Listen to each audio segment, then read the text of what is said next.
Trump ने तुर्की के खलीफा को क्यों बनाया सरकारी मेहमान, आखिर क्यों बुलाया व्हाइट हाउस, जानेंगे क्या है मामला। तो वहीं दूसरी तरफ कतर यूएई ने डाला इस्लामिक नाटो के रास्ते में अरंगा, अरब समिट में रोका मिस्र का प्रस्ताव, सामने आई पर्दे के पीछे की लड़ाई। जहां एक तरफ ये सब कुछ चल रहा है तो वहीं दूसरी तरफ भारत अमेरिका तनाव से टेंशन में क्यों आया जापान, सताने लगी सुरक्षा की चिंता, चीन ने कह दी बड़ी बात। जियोपॉलिटिक्स में बहुत कुछ चल रहा है, जानने को मिलेगा बहुत कुछ। आइए जानते हैं इन खबरों को विस्तार से। अमेरिकी राष्ट्रपति डोनाल्ड ट्रंप लगातार भारत विरोधी फैसले ले रहे हैं, इससे दोनों देशों के संबंध तनावपूर्ण बने हुए हैं। हाल ही में ट्रंप ने H-1B वीजा की फीस 10 गुना से ज्यादा बढ़ा दी है, जिसका सीधा असर भारतीय IT पेशेवरों पर होगा। इससे पहले ट्रंप ने ईरान के चाबहार बंदरगाह के विकास को लेकर भारत को दी गई छूट समाप्त की थी। इसके अलावा उन्होंने भारत पर 50% आयात शुल्क लगाया हुआ है। ट्रंप ने अपने दूसरे कार्यकाल में भारत से ज्यादा पाकिस्तान को तवज्जो दी है, जिसमें तनाव और ज्यादा बढ़ा हुआ है। हालांकि भारत अमेरिका में बढ़ते तनाव से जापान भी बहुत परेशान है, उसे अपनी सुरक्षा की चिंता सताने लगी है। जापान ने कहा कि इस तनाव का पूरा फायदा चीन उठा रहा है। कुछ रिपोर्ट के अनुसार एक प्रमुख जर्मनी रिसर्चर ने चेतावनी दी है कि क्षेत्रीय संबंधों में अमेरिका की घटती रुचि और भारत के साथ उसके कमजोर होते संबंध एशिया में अमेरिकी नेतृत्व वाले गठबंधनों को कमजोर कर रहे हैं। उन्होंने यह भी कहा है कि इससे चीन को सीधा फायदा मिल रहा है और वह अपने प्रभाव का विस्तार कर रहा है। जापानी रक्षा मंत्रालय के अंतर्गत काम करने वाली शोध संस्था national institute for defence studies में चीन डिवीजन के प्रमुख मासायुकी मसूदा ने कहा है कि अमेरिकी विदेश नीति में यह बदलाव पहले से ही क्वाड जैसे कई प्रमुख समूहों और गठबंधनों को कमजोर कर रहा है, जिससे जापान की चिंता बढ़ रही है। मसूदा ने बुधवार को बीजिंग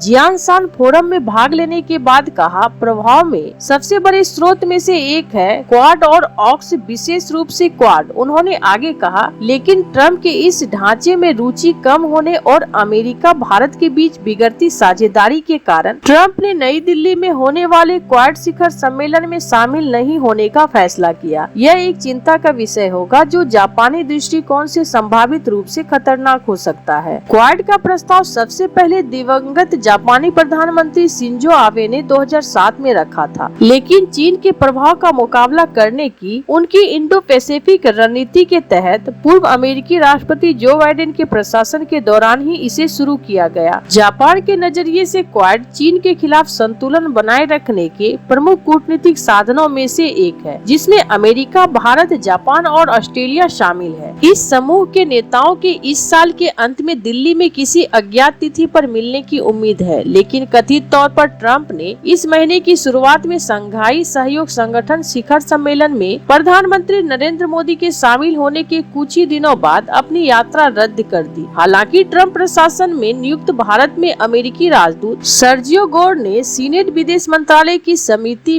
के सामने पेशी के दौरान कहा है कि ट्रंप का भारत दौरा अब भी प्रस्तावित है और वह क्वाड को लेकर प्रतिबद्ध है। इस बीच जापान ने चेतावनी दी है कि चीन इस दरार का फायदा उठाने की कोशिश कर सकता है। उसने यह भी कहा कि लेकिन चीन भारत संबंधों में सुधार में कुछ समय लग सकता है। ट्रंप के दूसरे कार्यकाल के बाद से वाशिंगटन ने अपने गठबंधनों के देशों, बहुपक्षीय ब्लॉकों से लेकर द्विपक्षीय साझेदारियों तक पर दबाव डाला है। उन्होंने अपने नाटो सहयोगियों से अपने सैन्य खर्च बढ़ाने और व्यापार प्रतिबंधों की धमकी देने पर जोर दिया है। तो वहीं दूसरी तरफ इजराइल के कतर में हवाई हमले के विरोध में इस हफ्ते की शुरुआत में अरब देशों के नेताओं ने बड़ी बैठक की। सोमवार 15 सितंबर को कतर की राजधानी दोहा में अरब और इस्लामिक देशों के नेता जुटे थे। इस दौरान इजराइल के हमले की निंदा की गई, साथ ही अरब देशों की सुरक्षा को लेकर चर्चा हुई। इसमें सबसे अहम प्रस्ताव नाटो की तर्ज पर अरब देशों की सेना बनाने का आया। दिलचस्प बात यह है कि इसे इजरायली हमले का सामना करने वाले कतर ने ही खारिज कर दिया। मिडिल ईस्ट आई ने मिस्र के राजनयिकों को हवाले से बताया कि दोहा शिखर सम्मेलन में नाटो शैली की तुर्की अरब डिफेंस फोर्स बनाने के प्रस्ताव को कतर और संयुक्त अरब अमीरात ने रोका। ये प्रस्ताव मिस्र की ओर से पेश किया गया था। इस प्रस्ताव को अरब देशों, खास तौर से कतर और यूएई ने आगे बढ़ाने से रोक दिया है। मिस्र के एक वरिष्ठ राजनयिक ने कहा, हमारी ओर से 1950 की संयुक्त रक्षा और आर्थिक सहयोग संधि के तहत डिफेंस बल के गठन का प्रस्ताव रखा गया। इसका उद्देश्य सदस्य देशों को इजराइल के खतरे से बचाने के लिए रैपिड रिस्पांस अलायंस स्थापित करना था। कतर और यूएई ने इस योजना को रोक दिया। राजनयिक ने आगे कहा, मिस्र के विदेश मंत्री बद्र अब्देलती ने खाड़ी देशों के सामने इस प्रस्ताव को विदेशी शक्तियों पर निर्भर हुए बिना क्षेत्र के रक्षा के रक्षात्मक कदम के रूप में पेश किया। इसमें नेतृत्व पर बात बिगड़ गई। सऊदी अरब उसकी कमान चाहता था। मिस्र का तर्क था कि सैन्य अनुभव को देखते हुए उसे लीड करना चाहिए। कुछ रिपोर्ट के मुताबिक खाड़ी देशों ने ईरान और तुर्की पर भी विरोध जताया। दोनों देशों को इस तरह की फोर्स में शामिल करने से इनकार कर दिया। इससे प्रस्ताव पर बात आगे नहीं बढ़ सकी। राजनयिक ने बताया कि प्रस्ताव अस्वीकार होने के बाद मिस्र के राष्ट्रपति अब्देल फत्ताह अल सीसी निराश होकर दोहा से चले आए। राजनयिक ने कहा कि मिस्र को खाड़ी देशों से स्पष्ट रुख अपनाने की उम्मीद थी, खास तौर से गाजा के मुद्दे पर वह ठोस फैसले लेने की उम्मीद कर रहे थे, लेकिन ऐसा नहीं हो सका। कतर, सऊदी और यूएई के विदेश मंत्रालय से इस पर अभी कोई प्रतिक्रिया नहीं आई है। इस प्रस्ताव के रोके जाने से क्षेत्रीय सुरक्षा पर अरब दुनिया के मतभेद उजागर हुए हैं। जहां एक तरफ ये सब कुछ चल रहा है तो वहीं दूसरी तरफ अमेरिकी राष्ट्रपति डोनाल्ड ट्रंप ने तुर्की के राष्ट्रपति एर्दोगन को अमेरिका आने का न्योता दिया है। एर्दोगन 25 सितंबर को व्हाइट हाउस में बतौर राजकीय अतिथि बनकर पहुंचेंगे। ट्रंप ने ट्रूथ सोशल पर लिखा, राष्ट्रपति एर्दोगन और मेरे बीच हमेशा से बहुत अच्छे संबंध रहे हैं। मैं 25 तारीख को उनसे मिलने के लिए उत्सुक हूँ। हालांकि अपने पहले कार्यकाल में ट्रंप ने रूस से S-400 मिसाइल सिस्टम खरीदने के कारण तुर्की पर प्रतिबंध भी लगाया था। ऐसे में सवाल उठता है कि आखिर डोनाल्ड ट्रंप इस्लामिक देशों से खलीफा के नाम पर मशहूर एर्दोगन के स्वागत के लिए इतने बेचैन क्यों हैं? ट्रंप ने ट्रूथ सोशल पर लिखा, हम राष्ट्रपति एर्दोगन के साथ कई व्यापार और सैन्य समझौते पर काम कर रहे हैं, जिनमें बोइंग विमानों बड़े पैमाने पर खरीद, एक प्रमुख F-16 सौदा और F-35 वार्ता को आगे बढ़ाना शामिल है, जिसके सकारात्मक परिणाम में हमें उम्मीद है। एर्दोगन ने आखिरी बार 2019 में ट्रंप के पहले कार्यकाल के दौरान व्हाइट हाउस का दौरा किया था और दोनों के बीच का अतीत उतार चढ़ाव भरा रहा है। हालांकि ट्रंप के 2017 से 2021 के राष्ट्रपति कार्यकाल के दौरान उनके बीच घनिष्ठता व्यक्तिगत संबंध थे, लेकिन सीरिया के कुर्द लड़ाकों के साथ वाशिंगटन के संबंधों और मॉस्को के साथ अंकारा के संबंधों को लेकर विवादों के कारण यह तनावपूर्ण द्विपक्षीय संबंधों का दौरा भी था। तुर्की ने 2019 में रूसी